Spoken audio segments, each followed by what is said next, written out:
अकोला जिल्ह्यातील मूर्तिजापूर तालुक्यातील नागठाणा इथं सार्वजनिक बोअरवर पाणी भरण्यासाठी गेलेल्या 21 वर्षीय तरुणाचा विजेचा धक्का लागून दुर्दैवी मृत्यू झाला। या अपघातामुळे सार्वजनिक बोअरमधील सुरक्षेच्या उपाययोजनांबाबत ग्रामपंचायतीच्या कारभारावर नागरिकांनी प्रश्न उपस्थित केले आहे।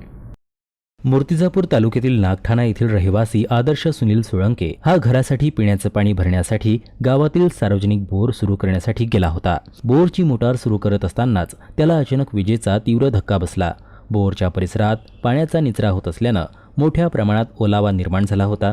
त्यामुळे विद्युत प्रवाह पसरून हा अपघात घडल्याची शक्यता व्यक्त करण्यात येत आहे। या दुर्घटनेत आदर्श सोळंके यांचा जागीच मृत्यू झाला।